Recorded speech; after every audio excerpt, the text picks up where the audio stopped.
BC Shotunde of BZB. I plan and manage events. For now, everything is on hold and cash is on halt. What would you advise that we go about? How do you advise that we go about it? This is the time not to be afraid, and this is the time not to be a fool. I'm not calling you a fool, I'll just use that word. Cash for you is probably going to go in two ways. You're going to need cash to keep the operation going, and you're going to need cash for the staff and everybody else that's going to operate. So for you, I am assuming that the cash that comes in is to a large extent the cash that you're dispersing, and you probably disperse cash as you get it. So it's not that there's a pool of cash for you to then, spend. A few things that I would suggest is, one, get onto your relationship manager in the bank and let them know of the situation. If you've been operating with the bank for, even if it's a few weeks, you should have a relationship officer and let them know what the situation is. I'm assuming that you will know how much cash you will take on either a daily or a weekly or a monthly basis and what the shortfall is. I'm also assuming that you will know how much you would normally expend in the same period. That will give you a good idea of what your shortfall is and for how long that shortfall might last. At the moment, we've had a few weekends where we've had limited movement. With this, now it's going to be at least another 2 weeks where most likely you're not going to generate any cash. Excuse me. So what I'll say is start by getting an idea of how much cash you would normally have made in this period and how much cash you would need to survive. Pick up the phone, call your financial guides. Your financial guides would either be your bankers, the guys who gave you the seed for to start your company, or it might be a family thing. Let them know what is happening. Talk to your staff, because in your business, and I've dealt with a few people who do events, a lot of those staff would operate on, as the Yoruba say, ogata ogauta, which means whether you are making money or not, I want my salary. You want to ensure that those staff do not leave with the assumption that if they go somewhere else, they will get paid, because they won't. Everybody in that business is facing more or less the same thing that you are facing. So this is the time to talk to them, to let them know what your plans are. So before you talk to them, talk to maybe the bank first or your financial guys first, so that you actually have an answer to give to them.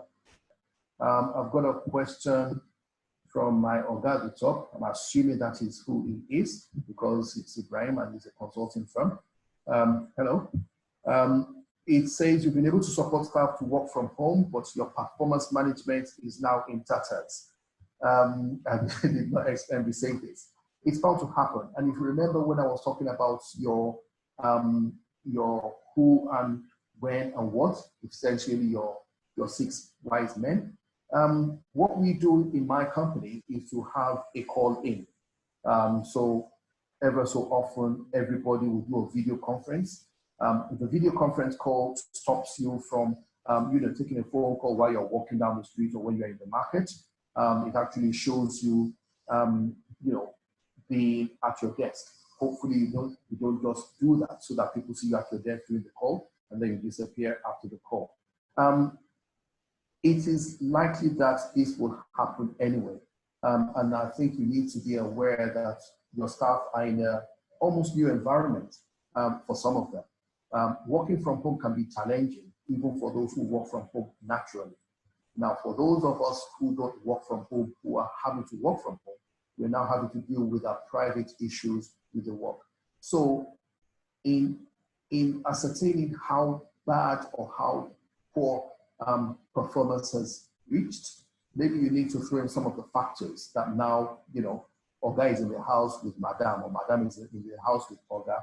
They might not have a go-to place where they can work. It's a luxury for some of us to have a study rather than, sit in the room with the kids trying to do their homework and we're trying to do some work.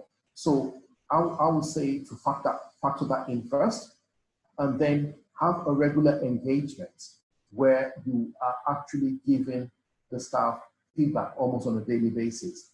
It's not the time to castigate, because they're going to say, well, it's it's not my fault that I can't work in the office and I'm not comfortable, I'm not this type of working. I would suggest that you look for things that would make them appreciate that they are part of the whole and their contribution is key. It's one of those where you have to tell them that, you know, Ogata or Gauta, or as we say, just because Oga is suffering, that should not be my problem.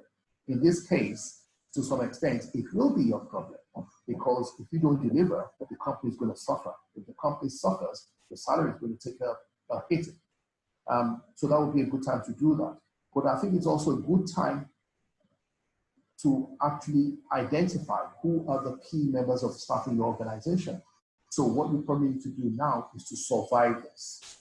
And then after, to deal with the situation, that you're going to have some staff who are the weakest link in the chain, to say that, you know, just touch this face, who are the people that I can depend on, who are the people that I cannot depend on, especially in a crisis.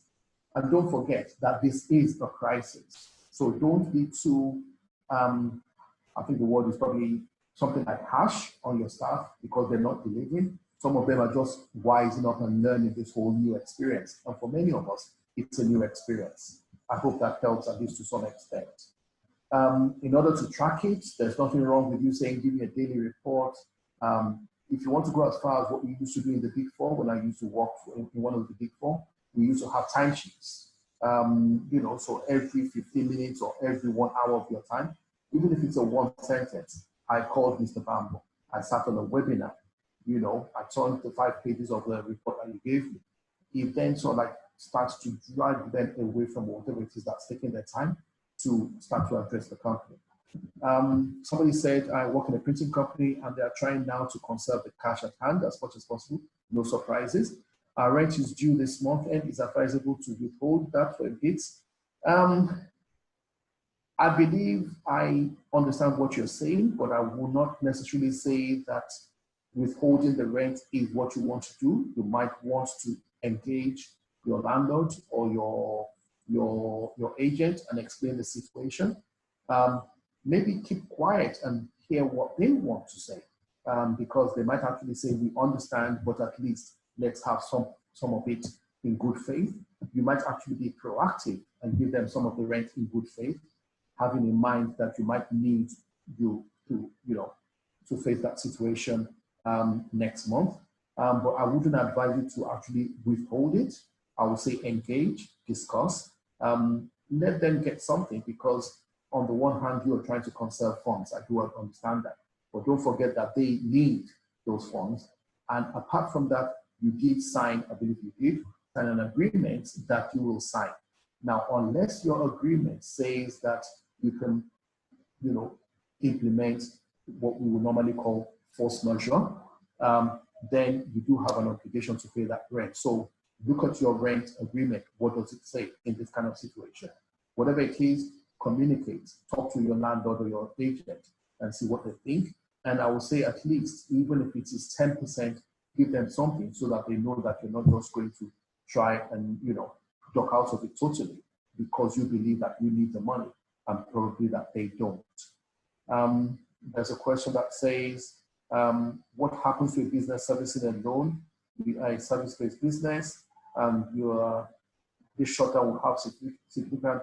I think this is a very common situation. And I will say this, and I can't say it enough. Don't keep quiet. You need to talk to the people who are helping you. If you're servicing a loan, find out whether it's a loan where the government has already said that you might get some moratorium on, although I think that applies to the market money and trader money. But go to your trade body, go to the Chamber of Commerce, go to your association and ask them whether there's an opportunity to defer the loan, whether you can get a bit of moratorium. Talk to your bankers. Everybody is aware of what's going on. This is not an exception now. This is the norm. So talk to your bankers to find out whether they can actually give you, you know, some month, some 2 months, or to spread the loan over a longer period. But the one thing that you need to do is you need to engage, act. We've already admitted that there's a problem. You need to confront it, and the confrontation here is that you do something about it so that you can mitigate. He's still touching his face. Yes, thank you very much, Mr. Ibrahim. I kind of thought it was you when I saw that question.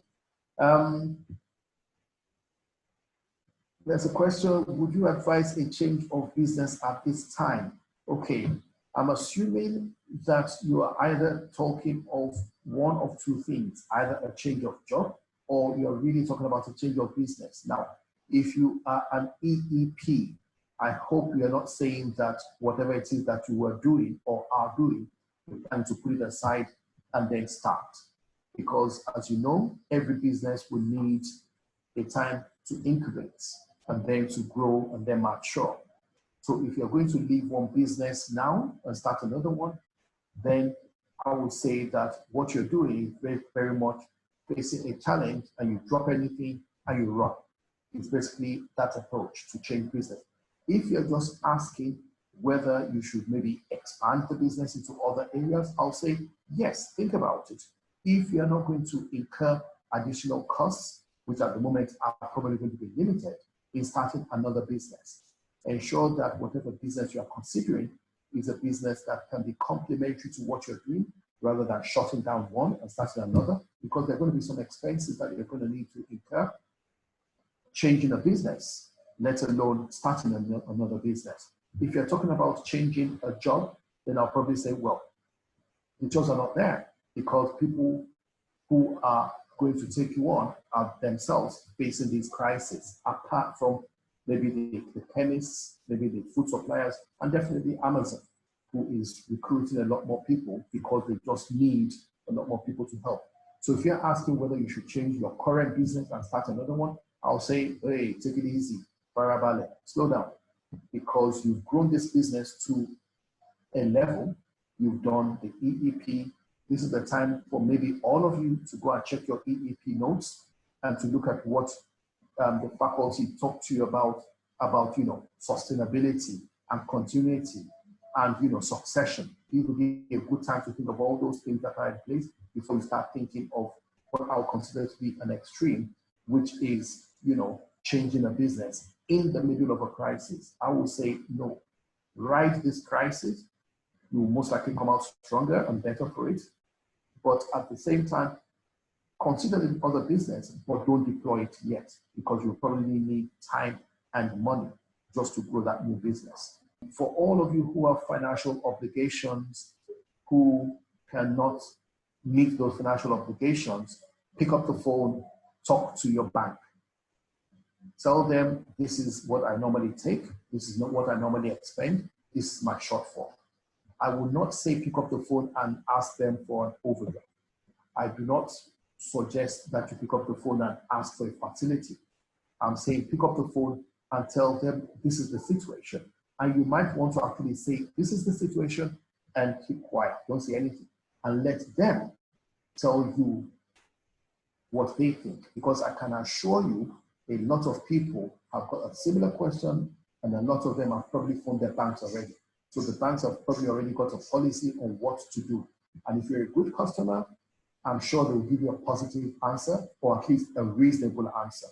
It might not be the 100% of what you want, but you are going to, I can assure you, save a lot more credibility if you actually told the bank that you have a problem, rather than setting up another problem in order to meet the bank's obligations, because then you're going to just transfer that problem somewhere else. So pick up the phone, and when you pick up the phone to talk to your bankers or your financials, those who might have invested in the business or giving you money, be clear about what you're telling them. This is how much money we normally make. This is how much money we have made, or we think we are going to make, at least for April, because May, I think, ends either today or tomorrow. Sorry, March ends today or tomorrow. When you talk to them tomorrow, you might want to start by saying, good morning, my name is Bambo, this is my account number, you are my manager, and then set out the situation. My income, my expense, my shortfall, and like I said, let them do a lot of the talking, and you respond to what they're saying, unless they're committing you to things that you don't like, and then I'll urge you to talk. But if not, they might actually have a suggestion, but make sure you have the figures ready. This is an interesting question. Is this the right time to ask people that are owing you money? Some of them are due to pay at the end of the month. Ask, yes. Whether you ask them about money might be considered to be insensitive, but I know business is business, and this is business. I'll say ask them, but be tactical about how you ask. You don't want it to be a situation where they're not going to be happy with what you're saying. Put the phone down and then adopt the we are not talking to each other policy, which would be their own way of not paying you at all. There's nothing wrong with you phoning them up to ask them how they are, ask them how the business is doing, how the COVID-19 is affecting them. The same way that the bankers will normally make comments, the people who owe you money will probably know that is the reason why you're calling. And they will normally tell you, Bambo, I haven't forgotten about your money. You know situations are tight and we're addressing it. Don't accept that kind of answer. It doesn't commit to anything because it doesn't give you any idea of when they're planning to do it, how they're planning to do it, or the basis in which they're going to do it. If they're going to tell you anything, you'd expect to hear, I will pay you 10, 20, 30% of the money now. I'm going to do that by bank transfer since I can't go to the bank. The remaining, I'll give you on so day in so way. You need to hear those specifics. So there's nothing wrong with you calling them to say, how are you doing, Mr. Bambo? I'm sure that you're observing this day at home, or at least come 11 p.m. tonight, if you're Lagos, Abuja, or Ogun State, you're going to observe the new regulations. How's business treating you? You know, we are trying to manage as much as possible and let them make the first comment about the money. If you've made 3 or 4 comments and you notice that they're not saying it, then I don't think there's anything wrong with you saying, no, the loan or the payment that you have is due this month. Could they give you any view of, or confirmation that you're going to receive the money at the appropriate time? Because many people would have known that these payments were due anyway. So they should have been preparing for it before the lockdown came in, unless they have been praying that there's a lockdown and they have not, planned for it or planned to pay it, hoping that there'll be an excuse, and the excuse is it's lockdown. So call them up, greet, ask about the business. That shows that you care. Engage them on the loan if they do not start talking about it. But whatever it is, whenever they talk to you, make sure that they're giving you a figure, a percentage. Make sure that they're giving you a date or a window. Make sure that they're giving you something that seems at least to be a plan that you can work with, because you need to hear those things to say, I'm going to pay you by Tuesday. And then the next question is Tuesday tomorrow or Tuesday next week? So that you don't say Tuesday and then he comes back and says, oh yeah, I said Tuesday, I meant next week. Let it be specific so that you've got at least something to hold them to. And if it's possible, make it in writing in case there needs to be, a formal engagement at some stage. Don't let it just be a phone call and one party will say, I misunderstood what you said, or I didn't say it. If it's a text, then it can be recorded. If it's a WhatsApp chat, fine. Email, all the better. But make sure that you get the specifics. How much, what percentage, when, what medium, and then you can then take it from there. I hope that answers your question, and I hope that answers all the other comments or concerns. One last question. What kind of investment, if any, would you advise at a time like that? That's somebody who has a lot of money for them to be asking about investments in this time. If you can buy Amazon shares, go get them. But really, if you think about those businesses who are going to thrive at this point in time, then those would always be good services to consider. I know the food suppliers have all talked about the need for the supply of food. If you're going to supply food, then people who are doing logistics, provided they can move around and they're not being, held in this lockdown, logistics companies are going to be companies that are going to benefit from it. The IT companies that are providing the internet services, companies that services that are going to increase. A few hours ago, a friend of mine was telling me that they couldn't even get DSTV subscriptions because DSTV couldn't supply the dish or the decoder. I don't know whether that was a logistics thing, they can move around, or whether they are sold out because everybody's just buying them to stay at home and then keep abreast of what's going on. But if you think of, what are the services that we need at this point in time, we need probably additional surveillance information and technology, because we are now in the house. We want to know who's outside the gates. We want to know what services that we used to do ourselves that should be done by other people, who supply my gas cylinder, who's going to go and buy the items in the various shops, who's going to deliver my rechargeable fan. In this day and age, you need to think about those who are supplying services like the rechargeables, rechargeable lantern, rechargeable fan, rechargeable air conditioner, if there's anything like that. And if you don't want to go to that extreme, just think of those who are selling batteries, those who are selling batteries for torches, those who are selling batteries for fans. Any business that is going to be depending on this will be a good business. I won't necessarily say that any pharmaceutical company is a good investment, because not all the pharmaceutical companies are making those drugs that are needed. Definitely those who are selling the immune boosters, the vitamins. But the increase might be marginal. And one thing that you need to remember about investments is they really should be for the long term, not just to make a killing. So if you're not one for going and doing like a Warren Buffett and investing in individual companies, then look for those basket of companies and invest in them. The stock markets are depressed. So if you look at a pool of investments, mutual funds, or those that track the stock market, then you know that the stock market is already down. You might want to go into the stock market as a pool, not a company in the stock market. But remember, the value of your shares can go down, they can go up. So it's for the long term. This is probably not a time for speculative purchases.